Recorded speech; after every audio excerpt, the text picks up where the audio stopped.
Mga kaibigan, kasama ko ngayon si Roy Aseñero, one of the best tour guide na Pinoy dito sa Japan. So make sure from Tokyo to Osaka hanggang Sapporo, ito yung gamitan yung tour guide, okay? The best, right? On time, pleasant, gentleman, true Pinoy. At alam niyo lahat ng mga kailangan punta dito sa Japan.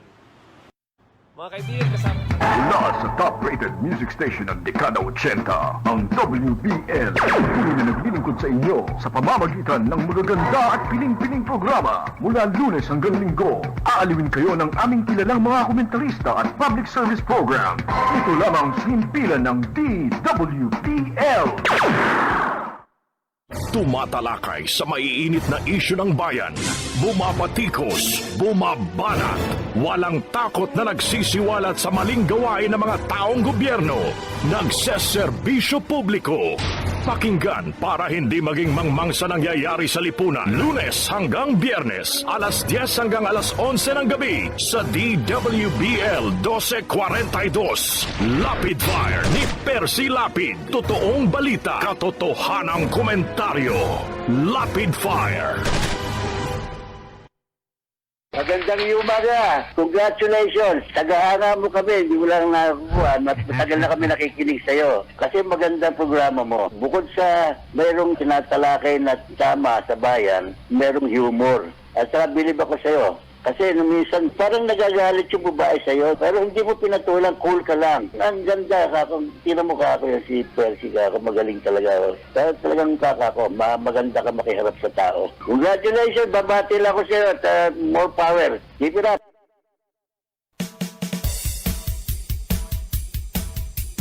Percy Lapid Fire! Percy Lapid Fire! Tapang mo'y kakaiba, walang takot sa pagbira. Oh yeah! Oh yeah! Kapag mayroong anomalya, ibubulgar na talaga. Oh yeah! Oh yeah! Mga kurap sa gobyerno, ibibisto ng walang preno, maging ikaw man ay politiko.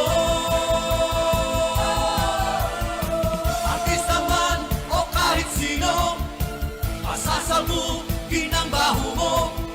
Sa Lapid Fire, walang sinisino. Percy Lapid Fire! Makapal man ang iyong mukha, sa Lapid Fire di uubra. Oh yeah! Oh yeah! Kahit pader, ginigiba, basta't mali, binabangga. Oh yeah! Oh yeah! Mga kurap sa gobyerno, ibibisto ng walang preno, maging ikaw man ay politiko. Artista man o kahit sino, pasasabugin ang baho mo. Sa Lapid Fire, walang sinisino. Percy Lapid Fire! Percy Lapid Fire! Percy Lapid Fire! Percy Lapid Fire! Percy Lapid Fire! Percy! Ang balitang ito ay hatid sa inyo ng Hataw. Number 1 sa balita, basta tabloid. Hataw!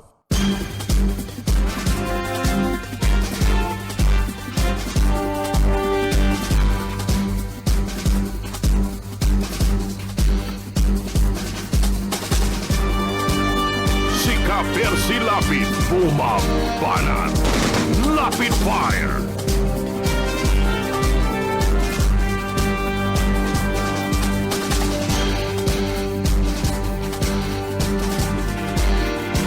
Magandang gabi po mga kaibigan.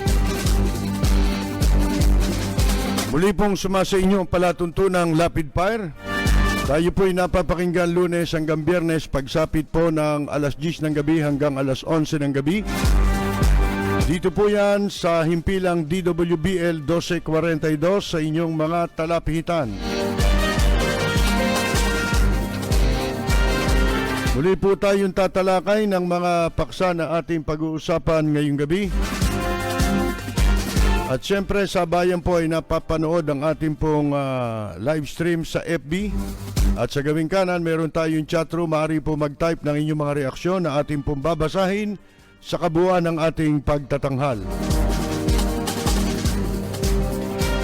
At samantala dito po naman sa ating himpilan meron tayong numero kung saan maaari kayong tumawag para po sa inyong mga reaksyon. Maaari din po kayo mag-text sa 0915-707-0625.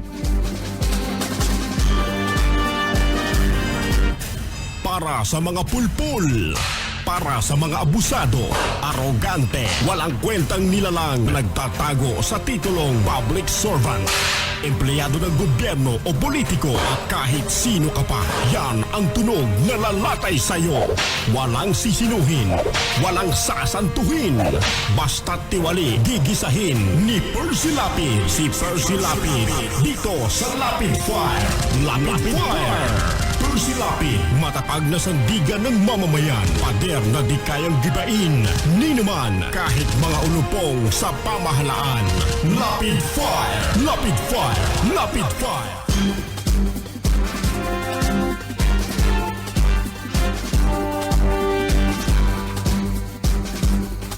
Hinihimok daw po ng partidong Padapa o PDP Laban na kumandidato si Presidente Digongyo sa 2022 para sa pagka-vice-presidente. Sino boto sa kanya? Yun ang tanong. Itong mga ungas na ito sa Padapa, PDP. At si Senator Recto ay sabi niya meron daw tayong pandemic of unsolved killings. At nanawagan siya na wakasan na ito pong maruming digmaan na ito at death squads.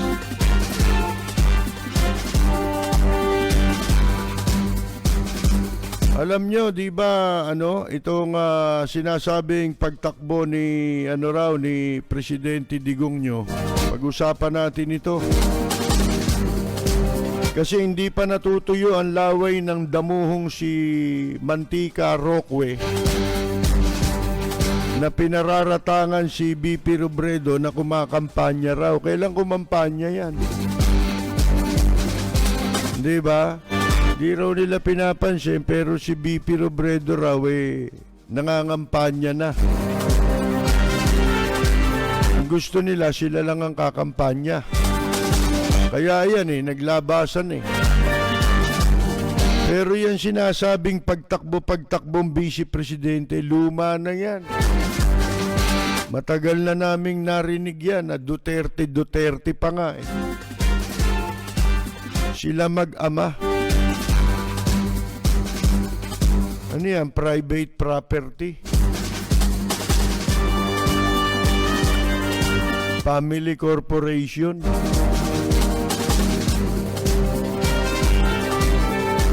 At kiliting-kiliti naman yung isa, si Bongo. Kasi tikita ninyo, iba-iba sinasabi, di ba? Tatakbong vice president at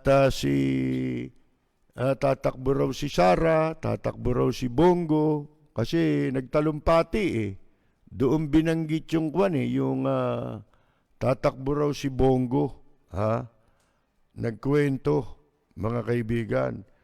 Ngayon, ang masasabi natin dyan, etong mga ito, yung paiba-iba ang sinasabi, hindi ba? Kasi hindi raw tatakbo si Sara, yan, mga kaibigan. Siguro nag-iintay sila ng clamor. Itong clamor nilang ito, partido lang nila ito, binobola siya nito mga kaibigan, di ba? Paiba-iba yan. Yan tungkol sa pagtakbo sa eleksyon, Hindi nga tayo nakakatiyak kung ano ho, hindi nila isasabutahi ang eleksyon di ba? Para hindi matuloy. At alam ninyo, kaya nila ginagawa yung paiba-iba, hindi sigurado kung sino talaga. Ha? Ano ba talaga kuya? Yan. Kwan ho nililito tayo. Nilalansi tayo. Para ika nga yung mga kakandidato sa kabila, hindi nila malaman kung sino ang talagang minamanok nila. At hindi rin natin alam kung yung mga pagtakbo-takbo na yan, mga kaibigan, ay panlalansi lamang. Di ba? Para matakban yung talagang binabalak nila na gawin. Di ba? Baka yan ano lang, smoke screen. Ika nga po, mga kaibigan. Distraction. Yan ang mga tawag dyan Dinidistract tayo para mawala ang focus. Kaya nga sinasabi natin sa mga nakikinig sa atin, mag-focus lang tayo sa mga nangyaring kapalpakan nitong administrasyong ito, mga kaibigan. Doon lang tayo mag-focus at wag na ninyong pansinin lahat ng kanilang sasabihin dahil yan, hindi pa ba kayo nagsawa? Paiba-iba sinasabi. Ha? Niloloko lang tayo pare-pareho, mga kaibigan. Pero, yan sinasabi nga natin, ultimong yang biglang pagdami ng COVID ngayon Dapat ipagtaka rin natin yan. Pero, wag tayong madidistract o malilito doon sa ating mabuting layunin, mga kaibigan. Dahil ang mabuting layunin, matapos na sana ang administrasyong ito. Para matapos na rin ang kalbaryo at impyernong buhay ng mga Pilipino. Yun ang pinakatamang gawin dyan. Reaksyon. Wala na yan baliwala na lahat yung mga sinasabi nila, mga ginagawa nila. Pang ano na lang yan pamprovoke yung iba, pamprovoke. Halimbawa, yung mga charter chains, di ba? Pamprovoke lang yan mga kaibigan. Sapagkat gusto nila isang paraan para makapagtagal sila sa pwesto, yung galitin ng tao. Hindi ba? Kita mo nga wala nang naitulong sa mga mamamayang Pilipino, lalo na sa panahon ng pandemya, simula nung maupo sila at dumating tayo dito sa panahon ng pandemya, mga kaibigan. Wala silang ginawa kung hindi magpatupad ng mga patakaran laban sa mamamayang Pilipino. Taasan ng bilihin, mga kaibigan, train law, di ba? Lahat na, Meralco, wala namang tinulong sa atin itong gobyernong ito para mapagaan man lang kahit bahagya. Katulad ng sinasabi natin nung bagong upo sila, hindi sabi ko hindi ho namin hinahangad na guminhawa ang buhay ng mga mamamayang Pilipino sa ilalim ng inyong administrasyon. Ang nais lang namin ay mapagaan ang buhay ng mga mamamayang Pilipino. Baliktad po Kaya ngayon, di ba, nagsisipagsalitaan na lahat. Si Recto, si Recto, bumibira na. Si Gordon, ano sinasabi ngayon? Napakatindi ng krimen, sinasabi ni Gordon. Mga kaibigan, wala nang takot ang mga kriminal. Ba't nagkaganyan? Isa sa dapat naman talagang sisihin sila dahil responsable sila sa mga nangyari ngayon. Itong mga hindi naman supposed to be dapat manahimik, kumampi pa sa mga katarantaduhang ipinatupad ng kasalukuyang administrasyon. O katulad diyang anti-terror bill. Di ba nung ipinasa nila yan sinasabi nila yan daw mabuti. Hindi pa na ipapatupad Mga kaibigan, katakot-takot na napatay bakit nila hinayaan yon? Sila pa nagpasa niyan.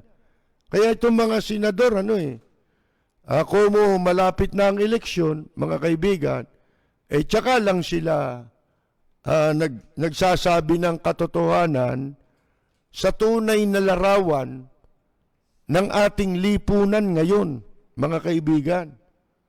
Sa tunay na mga nangyayari. Ngayon na lang sila nagsasalita.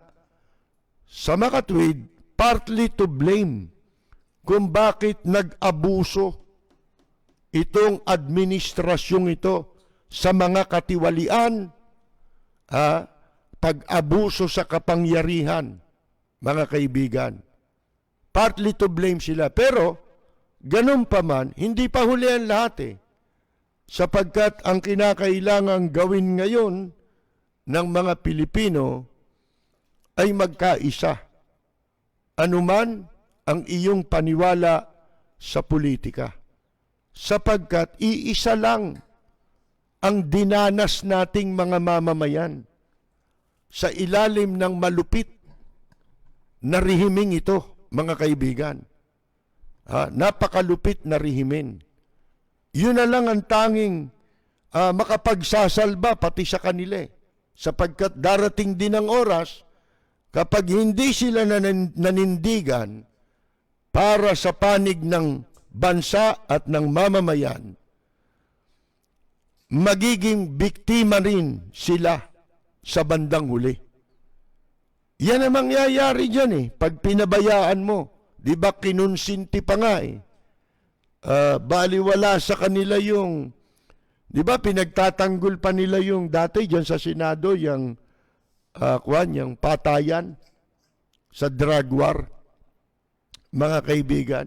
Hindi nila madiretso kung ano ang talagang dapat at hinahayaan nila na labagin ang mga batas, ang ating saligang batas.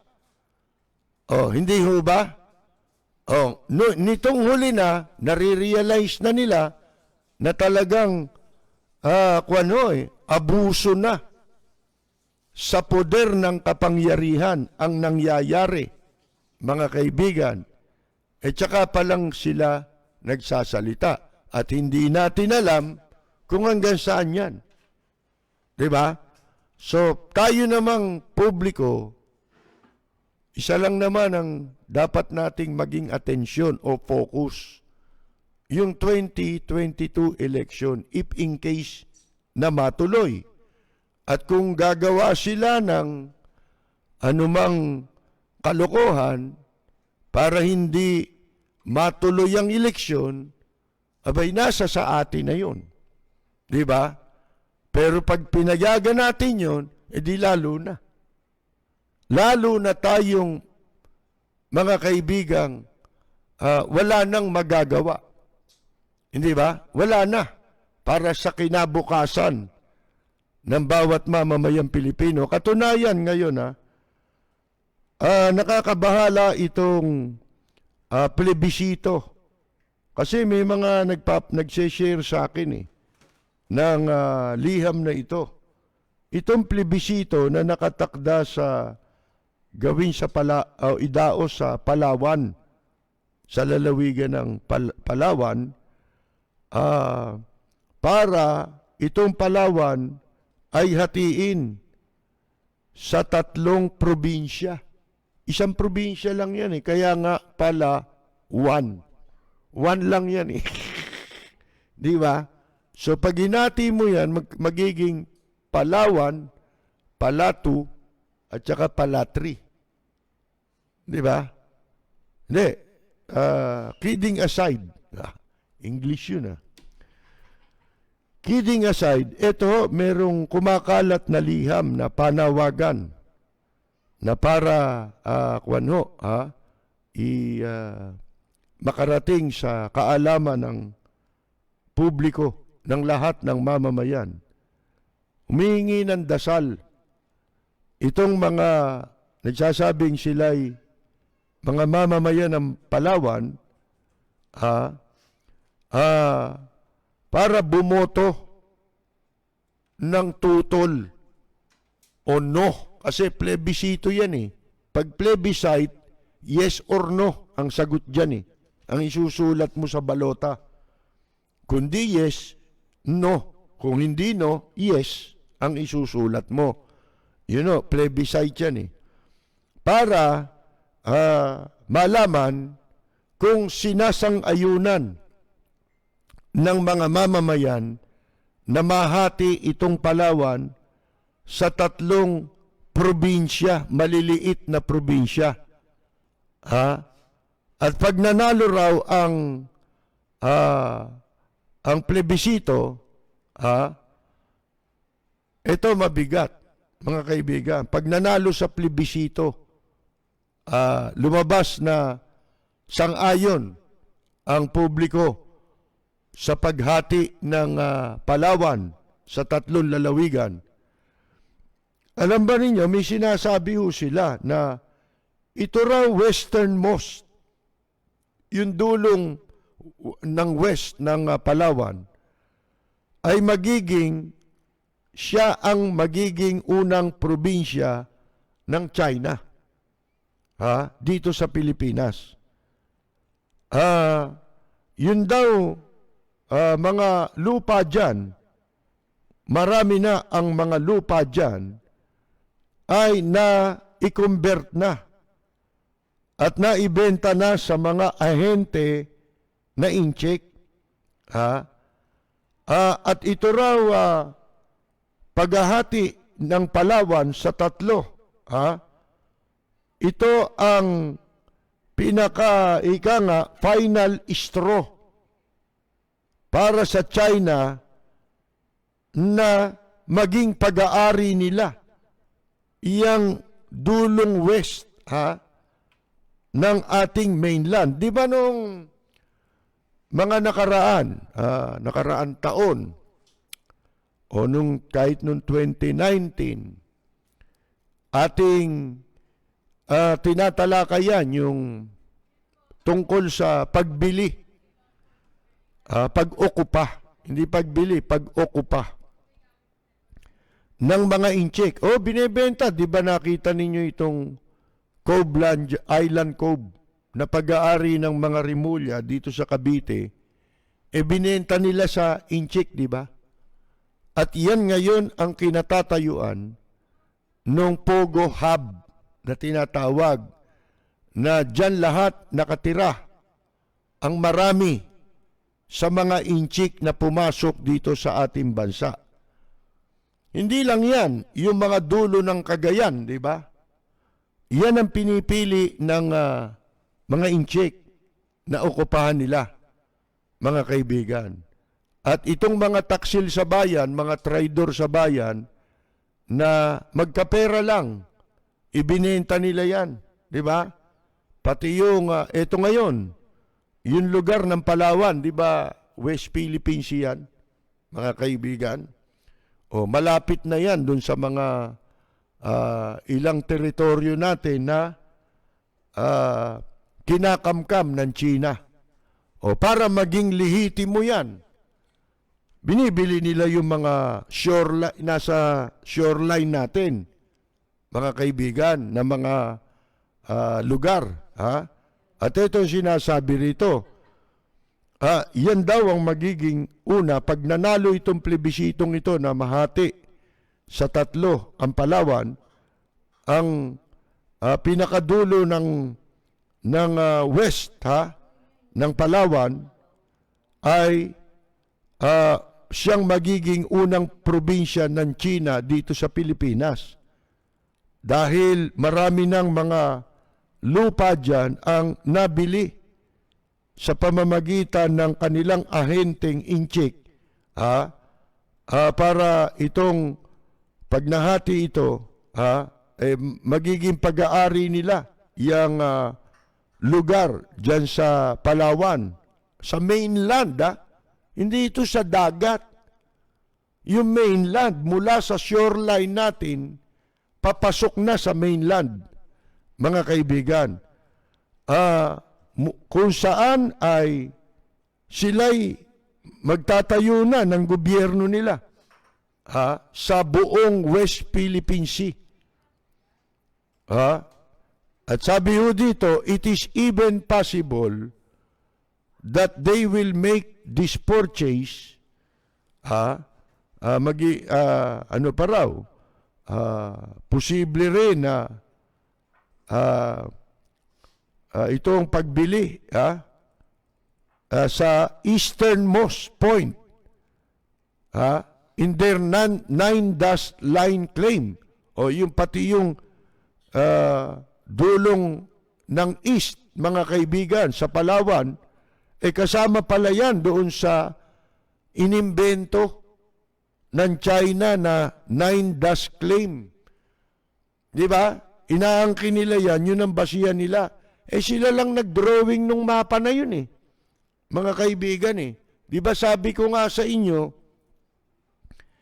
ang mapa ng Pilipinas matagal na Di ba? Kung nasaan ang Pilipinas, matagal na yan, panahon pa ni Magellan, nagawa yung mga mapa na yan, mga kaibigan.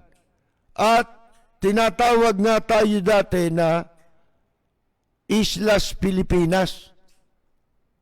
Kaya sa English, tinatawag din tayong Philippine Islands. Sapagkat itong Pilipinas ay binubuo ng maraming pulo. At ang sabi nga natin sa inyo, wala silang maipantatapat dyan para angkinin itong Pilipinas at saka yung mga teritoryo natin. Dahil matagal nang nasulat yan at yun ang pinagbabatayan simula pa noon, kahit nung siyempre ini-improve yung mga yan. Hindi naman nagbabago yun, yung teritoryo natin, hindi ba? Kaya dumating tayo sa punto na dumulog ang Pilipinas, hindi ba? Sa UNCLOS.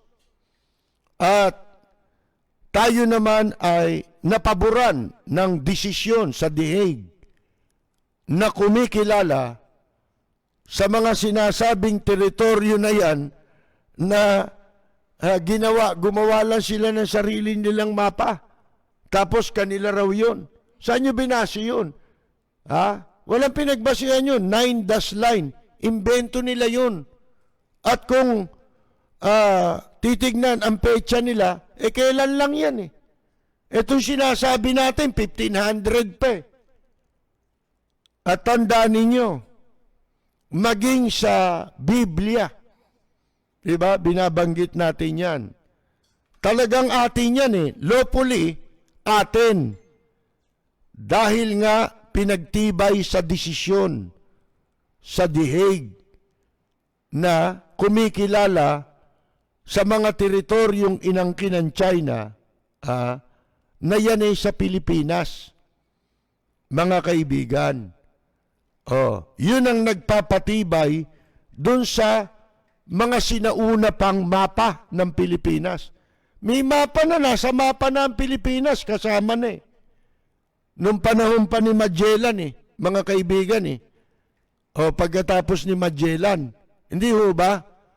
Ngayon, eto ho, maging sa Biblia, alam ba ninyo, sa mga hindi nakakabasa ng Biblia, abay, alam ba ninyo na binanggit na dyan ang Pilipinas?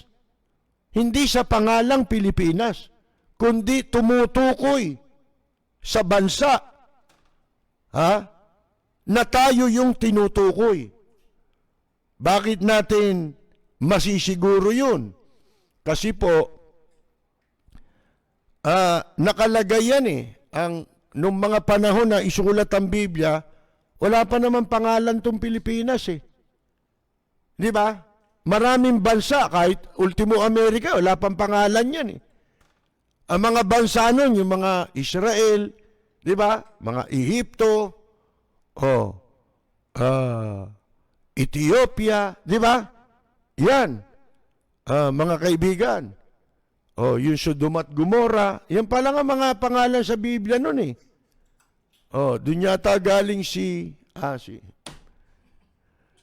ngayon, ano ang pagkakabanggit ng Biblia sa Pilipinas? Tinukoy sa Biblia na ito'y mga pulo ng dagat. Kaya nga, tinawag tayo, di ba, Philippine Islands. Kaya maging sa mga aklat ng kasaysayan, yun ang tawag sa atin eh. Philippine Islands. Sa mapa, Islas Pilipinas. Mga kaibigan, nung tayo'y pangalanan na, pinangalanan tayo ng Kastila, at ang pangalan ng bansa natin ay isinunod sa pangalan ng Haring Malupit, na si King Philip. Mga kaibigan, kaya tayo ay tinawag na Pilipinas nung tayo'y nadiskubre, mga kaibigan. Ngayon, later on, sa mga aklat ng kasaysayan, binabanggit na tayo bilang Philippine Islands. Bakit? Kasi ang bansa natin ay binubuo ng napakaraming isla. Tayo lang yun. Kaya natitiyak nating tayo yung binabanggit sa Biblia, sa aklat ni Isaias, na tumutukoy sa malayong silangan at binanggit na mga pulo ng dagat. Natitiyak natin, tayo yun eh. Mga kaibigan, dahil kahit sa Far East o malayong silangan, ay wala tayong makikita na ibang bansa na sinasabing mas may maraming pulo kaysa atin. Kaya tayo yun. Biblically, historically, legally, atin lahat yan. Yang inaangkin na teritoryo. Saan binabase ang 9-dash line na yan ng mga Tsekwa? Walang pinagbabasihan yan. Mga kaibigan, di sana kung may basihan yan eh. Nanalo sila sa claim sa dihig. Di ba? Sila sana ang napaboran. Kasi walang pinagbabasihan eh. Ngayon, eto, tutuloy lang natin. Atin yan eh. The DILG has been at the center of this effort for years under Duterte and the Gloria Arroyo faction. Kasi pareho silang garapatan ng China eh. Kaya yung sinasabing tatakbong presidente yan, di ako naniniwala eh. O vice president, mas maniniwala ako, tatakbo yan barangay chairman.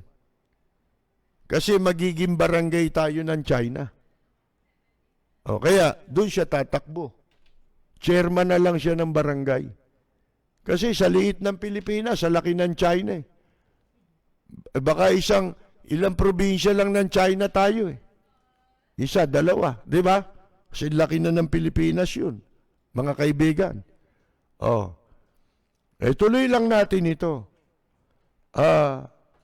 The DILG has been at the center of this effort for years under Duterte and the Gloria Arroyo faction in the House have been working on this secretly for years in cahoots with the DILG. Sa buwatan ito, mga kaibigan, sa Kongreso pa lang, di ba? Si Gloria maliit pero makapal, Arroyo. Tinatrabaho na nila ito nung siya ay nasa Kongreso pa lang na maibenta yung Pilipinas. Kung mananalo sila, sa linggo na pala ito. Sa linggo na pala. Kaya pala kumalat na itong sulat na ito, mga kaibigan, ng panawagan. Kung mananalo sila sa Sunday, kaawaan sana tayo ng itaas. Yun ang nakalagay dito. God help us all. May sa huling paragraph sabi, a cousin of mine has confirmed with one of her staff in Palawan that it is true. But they predict, meron daw pinsan itong sumulat nito, nagpakalat ng sulat na ito, na isang staff niya sa Palawan, ang nagsasabing, totoo yan. Pero ang kanilang prediksyon o hula, mayorya ng botante sa Palawan ay boboto ng sang-ayon. Diyan, nahatiin sa tatlo yung Palawan. Alam nyo kung bakit? Dahil sa ayaw nila doon sa gobernador na nakaupo. Ayaw nila yung gobernador. Yung gobernador siguro tutol na mahati kasi mababawasan siya ng kaharian eh. Di ba? Liliit ang kaharian niya, liliit din ang, siyempre, pag ang isang politiko lumiit ang kanyang lugar, liliit ang mananakaw niya. Yun lang naman ang ibig sabihin nun. Di ba? Alam naman ninyong Palawan, maganda yan kasi dyan marami pang mga natural resources. Kahit yung mga puno, di ba? Mga kaibigan, marami dyan. Ngayon, yun nga po, ang ikinababahala dito, posibleng manalo ito. So, ibig sabihin, pag nanalo to, 3 probinsya na yung Palawan. At ang magiging dahilan para manalo ito, yung galit ng tao sa nakaupong gobernador. Mga kaibigan, masama yun. Kasi, kahit demonyo siguro yung nakaupo dyan, mas demonyo mangyayari pagka iyang Palawan ay nahati sa 3 sapagkat iyan ay mapupunta na. Diyan na papasok ang China, mga kaibigan. Kaya nakakatakot na po siyempre, kanila na yan nabili. Di puro inchik na tao dyan. Yung westernmost part, at saka yung dulo rin ng kabilang dulo, yung east, mga kaibigan. Nakita na ninyo. Ngayon, kung pipili kayo magpapasya, dapat isang tabi muna yung kawalangyaan ng gobernador. Parusahan na lang nila yan pagdating ng eleksyon. Diba? Mas importante yung ating kasarinlan. Diba? Pagka, siyempre, magpapasya ka, ang una mong pagpapasyan, yung mas importante. Diba? Kasi, nagalit ka dun sa gobernador, bumoto ka ng yes, nahati naman ng Palawan, napunta pa sa inchik. Hindi ka nanalo. Akala mo lang nanalo ka. Masisiyahan ka dahil nabigo yung gobernador. Pero gaano mang kawalangya ang isang gobernador, mga kaibigan, hindi natin dapat ipagpalit ang ating kasarinlan. Di ba? Kaya nga tayo pinaglalaban natin ng ang ating mga teritoryo, di ba, katulad nila Justice Carpio na nangunguna dyan, mga kaibigan, sapagkat bansa natin ito eh. Di ba? Wala man tayong ibang bansa, papayag ba tayo ng ganyan? Gagawin tayong alipin ng mga inchik. Katulad niya, no, yung mga utang-utang ng Pilipinas. Ano yan eh? Yan eh, matutulad tayo pagka pinayagan yan at nanalo yan. Matutulad na tayo sa mga bansa na pinautang. Pagkatapos ay ia-assert nila ang kanilang kapangyarihan na sila magpapatakbo ng iyong gobyerno. Kaya nga, pinapag-iingat natin ang mga mamamayan at doon tayo mag-focus kung sakasakaling magkakaroon ng eleksyon katulad nito. Ang dapat niyong piliin dyan, no. Hindi yes. Kahit na walang hiya ang gobernador. Kasi ang gobernador, hindi naman siya permanente dyan eh. Dadaan siya sa eleksyon eh. Hindi ba? Hindi mo pwedeng pagsabayin eh. So, kailangan mong mamili.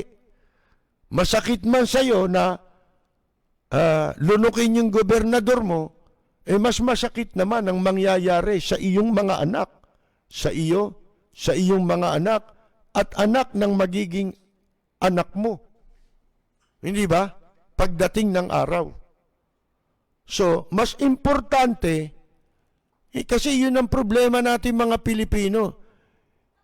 Inilalagay natin yung pinagsasahalo natin ng issue sa pagpapasya natin. Gusto lang nating mamahiya. Hindi bali nang mapasakamay ng inchik itong Palawan. Masama po yun. Di ba? Kaya sinasabi nga natin, dapat sa atin, tumindig tayong nagkakaisa lamang. Sapagkat pare-pareho tayong pinisala at sinalanta nitong administrasyong ito. Wala naman pinili yan eh. Hindi ba? Tulad niya, lockdown. Libre ba yung mga maka-Dutertaning dyan? Hindi naman sila libre, di ba? Libre ba sila sa COVID? Hindi sila libre dyan. Mga kaibigan, doon tayo dapat mag-focus. Dapat alam natin kung saan tayo dapat maninindigan. Isa lang, bahala sila sa mga pinagsasasabi nila, tatakbo sila. Dito makbo kayo, propaganda nyo lang yan eh. Tapos politika yung pinag-uusapan nyo eh. Pagkandidato na pinag-uusapan nyo eh. Nagkabit na nga ng streamer yung anak eh. Tapos ang pagbibintangang namumulitika raw si Vice President Leni Robredo. Lumagay naman kayo sa tama, kayong mga nakikinig. Kaya sino man ang gusto ninyong presidente, tama ba yan? Yung ginagawa nila kay Vice President Leni Robredo? Kayo na mismo makapagsasabing hindi. Hindi ba? Kabastusan na eh. Tahasan na eh. So, nagtalumpati, di ba? Pagkatapos, merong mga alulod na sip-sip buto, alam nyo na, ang mga sip-sip buto, ang sabi ng sip-sip buto, na padapa, PDP, padapa. Dati, dalawa lang to eh. Dati, tatlo nga yan eh. Si Nene, yung anak niyang si Coco, tsaka si Binay. Tinanggal nila si Binay. Mga kaibigan. Diba? Kaya tapos, dumikit dito sa kasalukuyang administrasyon kasi wala naman silang miyembro eh. Walang partido. Pinagpilitan yung partido nila na yun ang gagamitin sa pagtakbo. Diba? Ngayon, ang sabi nitong grupo nila, meron daw silang resolusyon na nananawagan para kay Digongyo na tumakbong vice presidente sa 2022 election. At yan daw ipinapasa pa ng kanilang mga miyembro sa PADAPA. Ayon sa Deputy Speaker na nagngangalang Martinez. At dagdag niya na itong si Energy Sikwatari Alfonso Kupit Kusi, mga kaibigan, Vice Chairman daw ito, umiikot na sa bansa at kinukonsulta ang miyembro ng PADAPA tungkol sa resolution. Sino namumulitika? Ang liwanag niyan Talagang gago itong si Mantika Napakahayop ninyo talaga kung makapagsalita kayo. Starting nga dito sa Metro Manila, noong Monday, pinatawag yung mga PADAPA party mates. Yan. Well, alam nyo, merong nakasaad sa konstitusyon na ang presidente walang re-eleksyon. Mga kaibigan. Pero binabuyan ni Gloriang Macapal at saka ni Plander Estrada. Binaboy ng mga dalawang yan. Si Gloria Macapal Arroyo ay kumandidatong congressman, di ba? Pagkatapos ng kanyang termino, nag-file congressman na matatapos na. Ito naman si Plander Estrada ay kumandidatong mayor sa Maynila. Ngayon, natatandaan natin, nung nag-file si Erap, tumakbo muna pala uling presidente si Erap, di ba? 2010, di ba? Sipin mo yan, ang linaw ng batas, no re-election.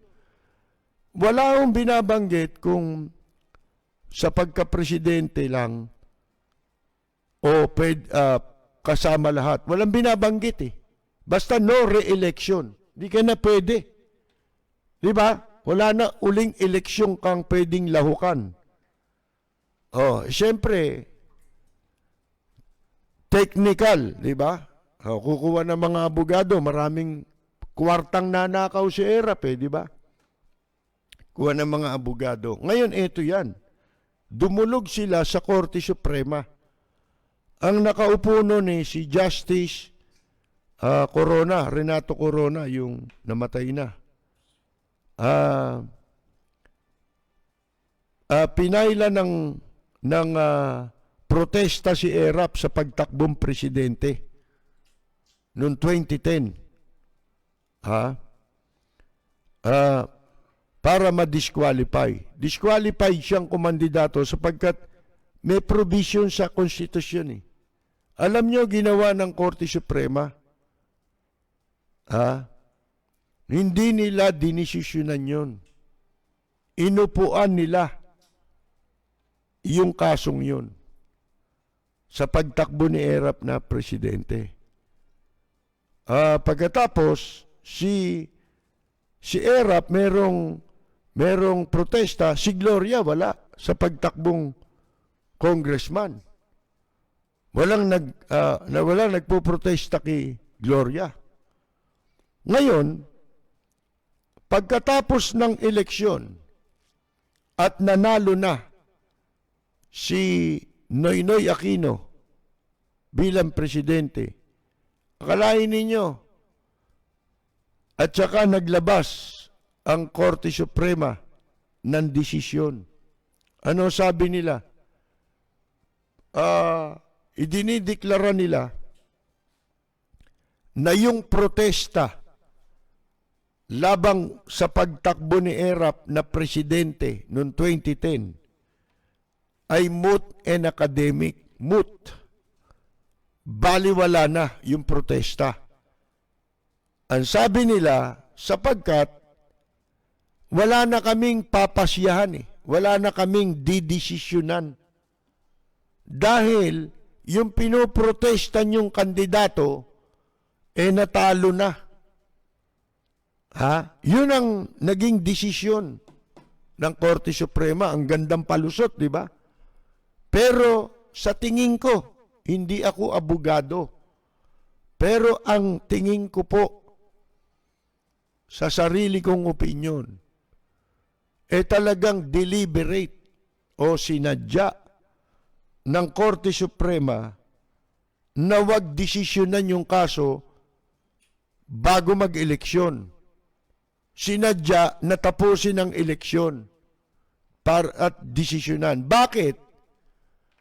Kasi kung didesisyonan nila yon, talaga namang disqualified si Erap.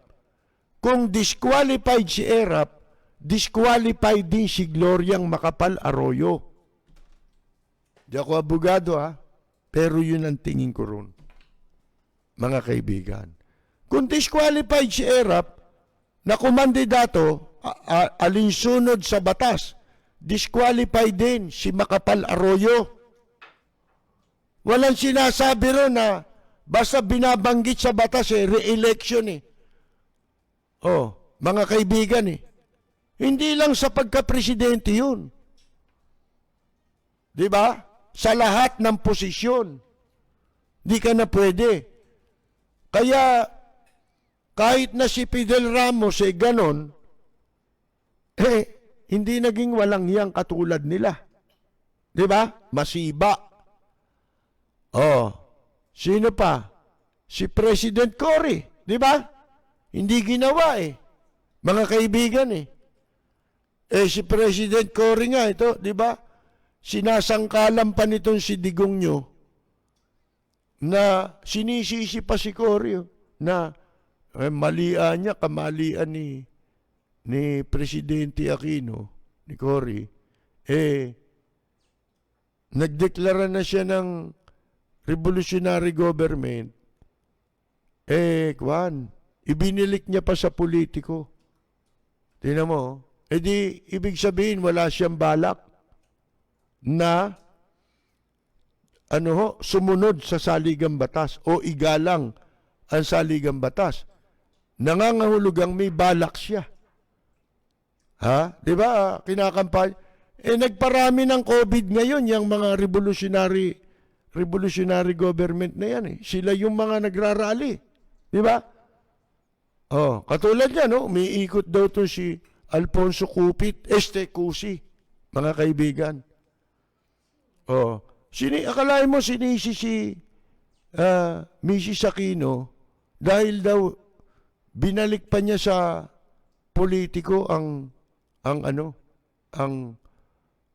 gobyerno. Ibig sabihin, pwede na niya sarilinin dahil revolutionary government. Hindi mo naman hindi na naman niya kamukha yun Hindi naman intention ni Mrs. Aquino kaya niya diniklara ang revolutionary government para abusuhin yung kapangyarihan. Katunayan dun nga siya mapupuri. Di ba? Kung ibang tao yun, di ko nakamukha niya yun, mga kaibigan di ba? Kung siya nagkaroon ng oportunidad na ganun, lagot na tayo. Di ba? Lintik po talagang gagahasain ng kapangyarihan. Ang saligang batas. Iba ang purpose ni Cory noon. Kaya nagdeklara ng revolutionary government. Inabolish lahat ang ang Congress, di ba? Wala tayong konstitusyon. Bakit? Kasi ang layunin nila noon, wag na makabalik si Marcos sa poder ng kapangyarihan. Mga kaibigan, kaya kailangan nilang buwagin yung malalim na pagkakatanim ng mga Marcos sa gobyerno. Kaya nakita ninyo, ang dami pang loyalist noon. Sumasama nga ako sa rally. Mga kaibigan ang daming loyalist pa noon pero yung nagrarally noon, yung hindi nakinabang. Yung mga nakinabang Bumaliktad din yun eh. Nag-Cory din yun eh. Noong nakaupo na si Mrs. Aquino eh. Mga kaibigan eh. Yun ang legacy, isa sa legacy ni Mrs. Aquino. Hindi nag-abuso sa kapangyarihan. Kasi pag upo niya, wala siyang kumbaga wala siyang tinutuntungang konstitusyon. Kailangan niya ring i-abolish yun. Bakit? Sapagkat under yung 1978 Constitution ba yun? Ano bang Constitution yun? Nakalimutan ko na kinukorek nga ako nila Hindi ko matandaan kasi. Ngayon, yun yung semi-parliamentary, di ba? Na konstitusyon. Binago ni Marcos ang konstitusyon from 1935. Tapos naging parliamentary tayo sa panahon ng martial law. Naging mga minister, prime minister. Pero kakaibang kakaibang setup ng parliamentary, kaya tawag nila semi-parliamentary. Wala namang ganon. Si Presidente Marcos pa rin ang makapangyarihan kahit merong prime minister. Sa mga bansa na parliamentary, ang pinakamakapangyarihan dyan, yung prime minister sa politika. Hindi yung presidente, kahit may presidente sila. Ngayon, ginawa yun ni Mrs. Aquino para magkaroon siya ng maging legal yung kanyang pagka-presidente. Sapagkat sa lumang konstitusyon na nagkaroon ng eleksyon, tumakbo siyang presidente, yung prosesong yun, ang lumitaw na panalo ron si Marcos Di ba? Bandang uli, inamin ni Enrile, nandaya sila. Inutusan siyang mandaya. Di ba? Yun mga kaibigan So, kasi nakasumpa si Marcos doon, nakuha siya nakasumpa siya bilang presidente. Natapos yung proseso. Ikaw yung presidente. Na-supersede yun ng people power, di ba? Ng pangyayari. So, nabaliwala ang panalo ni Marcos. Pero, ang problema, kailangan maging legal ang presidency. Kaya, kailangang baguhin ang saligang batas. Sa aking interpretasyon yun. Pero tayo po ay magpapaalam muna sa mga tagapakinig natin sapagkat tayo po ay napapakinggan alas 10 ng gabi hanggang alas 11 ng gabi sa impilang DWBL 12:42 sa inyong mga talapitan, Lunes hanggang Biyernes. Huwag po kayong alis. Magbabalik po tayo para po sa ating live streaming hanggang alas 12 po ng hating gabi. Tumatalakay sa maiinit na isyu ng bayan. Bumapatikos, bumabanat. Walang takot na nagsisiwalat sa maling gawain ng mga taong gobyerno. Nagseserbisyo publiko. Pakinggan para hindi maging mangmang sa nangyayari sa lipunan. Lunes hanggang Biyernes, alas 10 hanggang alas 11 ng gabi sa DWBL 1242. Lapid Fire ni Percy Lapid. Totoong balita, katotohanang komentaryo. Lapid Fire.